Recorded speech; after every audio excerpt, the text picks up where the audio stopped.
Assalamualaikum warahmatullahi wabarakatuh. Salam sehat, salam sejahtera, dan penuh berkah untuk kita semua.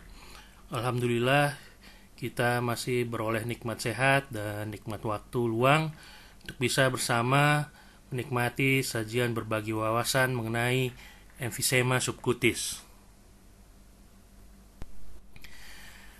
Jadi, emfisema subkutis ini adalah hal yang termasuk di dalam SKDI 3A, yaitu hal-hal yang seorang dokter umum ya, wajib untuk bisa mengetahui diagnosisnya dan memberikan penata kelolaan awal yang baik sebelum melaksanakan proses perujukan. Emfisema sendiri berasal dari bahasa Yunani emfusan yang artinya menggembung ya. Jadi per definisi emfisema subkutis adalah distensi akumulasi udara abnormal di jaringan lunak bawah kulit. Emfisema subkutis dan pneumomediastinum ya sebagai area yang terbanyak ya yang mengalami emfisema subkutis sering dijumpai pada pasien terkait trauma tumpul, trauma tembus karena infeksi jaringan lunak atau kondisi apapun yang menciptakan gradien tekanan interstisial antara ruang intraalveolar dengan perivaskular. Faktor penting adalah adanya celah dan bidang fascia berkelanjutan yang menghubungkan jaringan lunak leher dengan mediastinum dan berlanjut ke inferior sampai ke retroperitoneum. Sehingga bila timbul keberadaan tidak lazim udara di salah satu area atau kompartemen tersebut dengan mudah bisa menyebar ke tempat lain yang lebih longgar atau lebih luang. Mengenal anatomi yang seperti tadi kita sebutkan ya. Di daerah leher ya, fascia cervicalis profunda itu membagi jaringan lunak leher menjadi 3 ruang, 3 kompartemen, yaitu kompartemen previsceral, kompartemen visceral, dan kompartemen prevertebral ya, diurut dari paling depan sampai paling belakang ya. Ketiga kompartemen ini ada di sepanjang struktur leher ya, dan berakhir ya untuk kompartemen previsceral yang di depan dan kompartemen prevertebral yang paling belakang ya.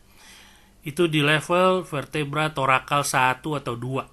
Sementara kompartemen visceral masih berlanjut terus ya sampai ke inferior ya. Dia melingkupi trakea dan esofagus, meneruskan sampai rongga mediastinum, melingkupi aorta, arteri pulmonalis, vena cava superior, pembuluh-pembuluh darah hilus dan cabang-cabang saluran nafas ke paru-paru ya. Dan berakhir sebagai bronkovascular sheath ya. Jadi sebuah seperti selimut ya yang nantinya melingkupi saluran nafas ya yang menuju paru-paru ya. Sementara ya, kompartemen ini juga masih terus ke inferior bersama esofagus, menembus hiatus diafragma dan berlanjut ke rongga retroperitoneum. Nah, ada 3 situasi patologis yang menimbulkan emfisema jaringan lunak.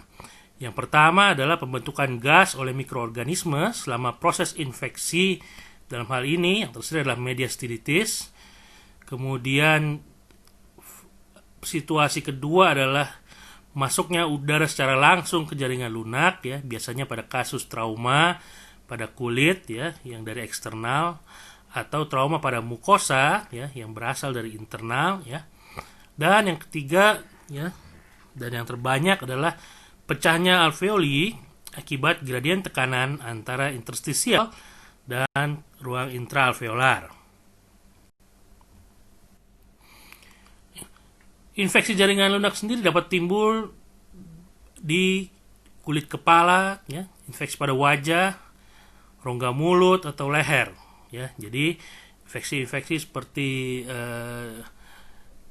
infeksi dental ya, infeksi kelenjar daerah wajah yaitu juga merupakan faktor yang bisa menyebabkan komplikasi emfisema subkutis ya.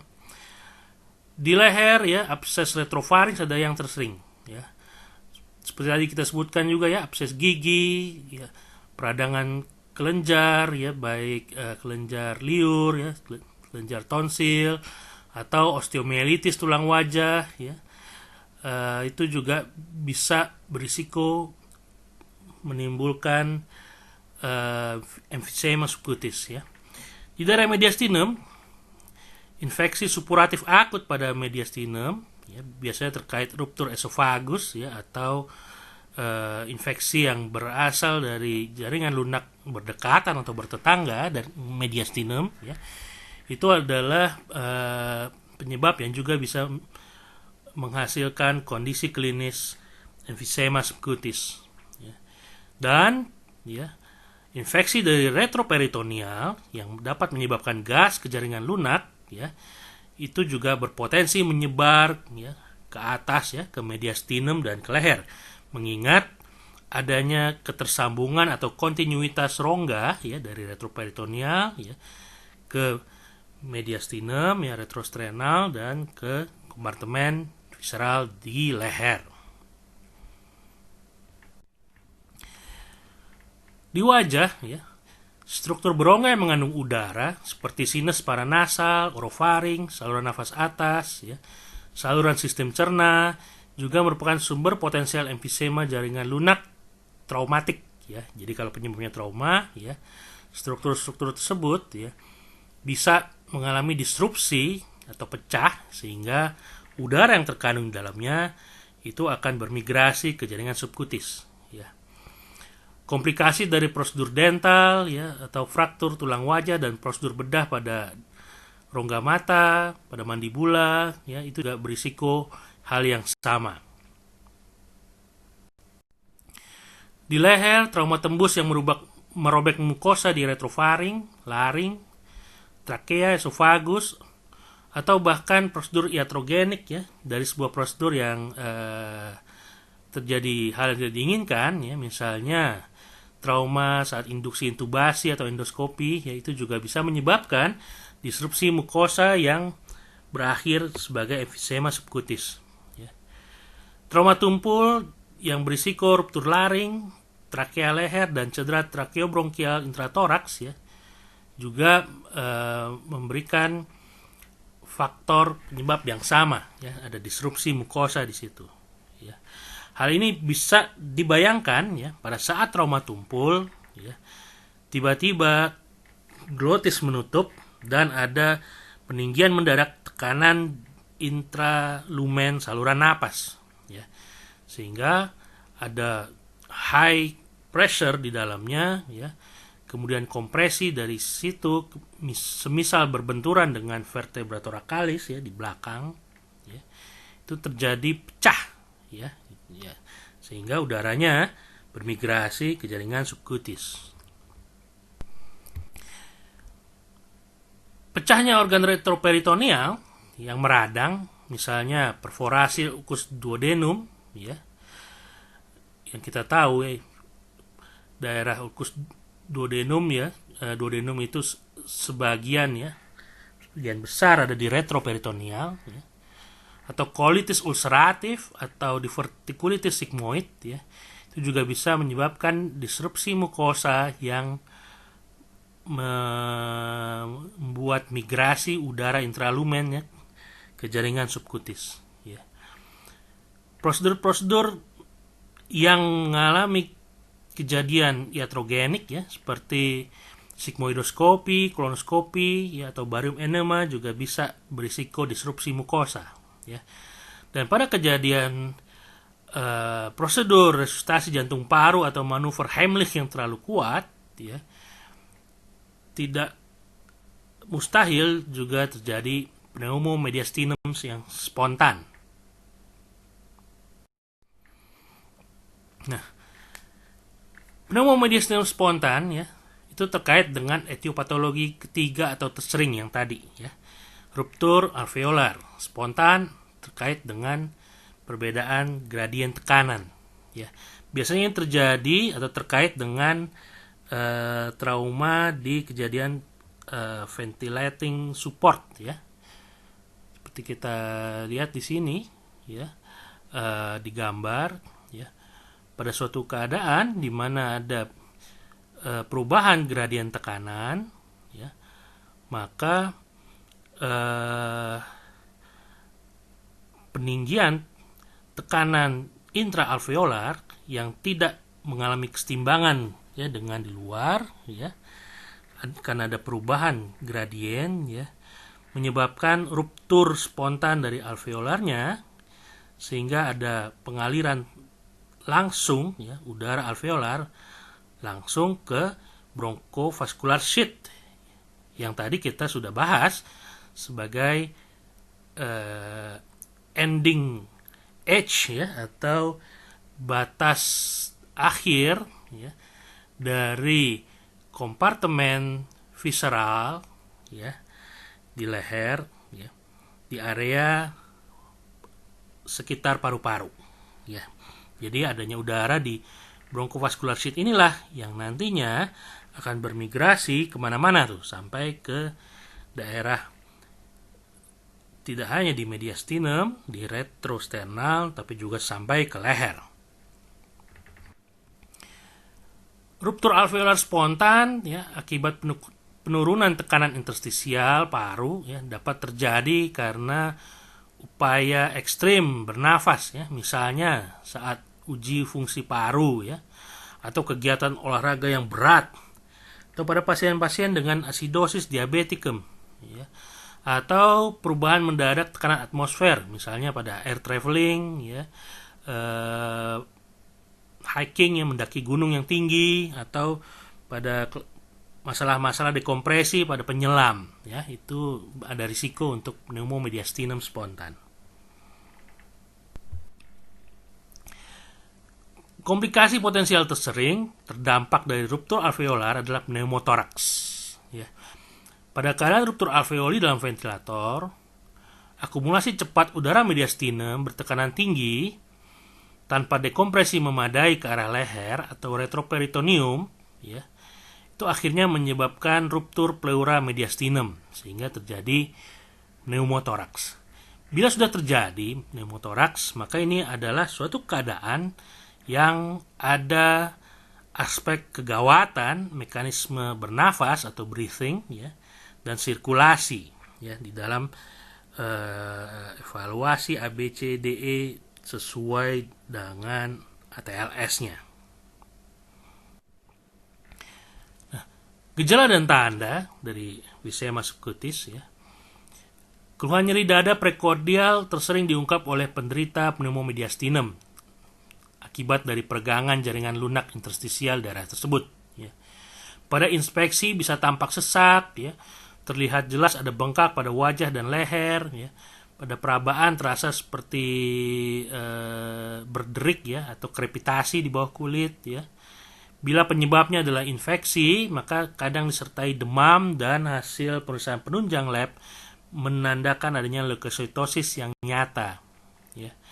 Udara masif di retrofarinx ya, dapat meluas ke jaringan lunak laring dan menghasilkan distorsi dan serak suara saat berbisik ya, yang istilahnya hot potato sound ya. Nah, seperti suara orang yang lagi bicara sambil di dalam mulutnya ada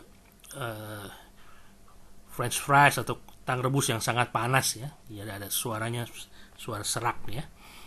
Guna pada auskultasi didapatkan suara klik-klik atau berderik di retrosternal berbarengan atau sinkron dengan denyut jantung. Itu dikatakan adalah gejala khas ya pada kondisi emphysema subcutis atau pneumomediastinum. Radiologis dari emphysema subcutis dan pneumomediastinum adalah cari gambaran udara atau radiolusensi yang abnormal ya. Kadang dia menampakkan diri sebagai garis-garis atau streaks ya, atau kantong radiolusensi udara di subkutan ya, terutama di area leher, di otot pectoralis ya, dan di ketiak ya. Kemudian pneumomediastinum sendiri dapat berupa garis radiolusensi vertikal tipis yang biasanya jelas di sepanjang batas jantung kiri ya, gambar 5 dan 6 itu terlihat tuh ya, garis tipisnya. Kemudian lengkung aorta lebih kentara karena dikelilingi akumulasi udara yang lusen, ya. Serta gambaran diafragma menjadi lebih horizontal dan terlihat jelas, ya, seperti di gambar 7. Gambaran radiologis lateral, ya, menjelaskan radiolusensi retrosternal, ya, yang menandakan bahwa ada udara, ya, di mediastinum. Nah, prinsip pengelolaan emfisema subcutis dan pneumomediastinum yang non-traumatik adalah konservatif, ya, dengan pertimbangan kelak akan terjadi pemulihan spontan. Ya. Pengelolaan dini terhadap sumber penyebab, semisal bronkospasme dan infeksi, ya, itu adalah langkah-langkah, ya, yang diambil, ya, saat kita mengelola, ya, pasien-pasien dengan emfisema subcutis non-traumatik, ya.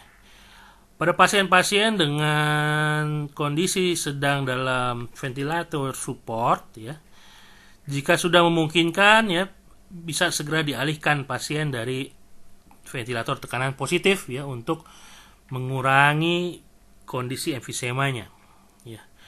Evaluasi cermat secara klinis dan radiologis selama terapi konservatif, ya, dan tidak lazim dilakukan pemasangan chest tube untuk profilaksis, ya, kecuali kalau memang kondisi tension pneumotoraks sebagai kegawat daruratan secara klinis sudah jelas terlihat dari.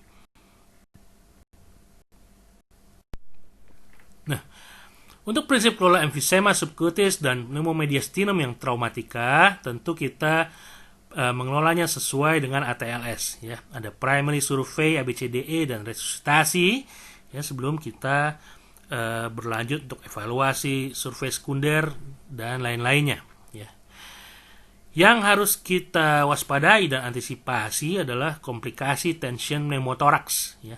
Karena disinilah kegawat daruratan mekanisme bernafas dan sirkulasi membutuhkan pengelolaan dan resusitasi segera, ya. Jadi kalau ini terjadi tension pneumotoraks, ya, yang bisa kita lihat dengan tanda-tanda klinis sesak, ya, di salah satu hemisfer toraksnya ada yang tertinggal, ya, kemudian bunyi atau perkusi dari rongga dadanya juga lebih nyaring, ya. Itu kita harus curiga, ya, tension pneumotoraks, dan kita pasang chest tube, ya, dan WSD.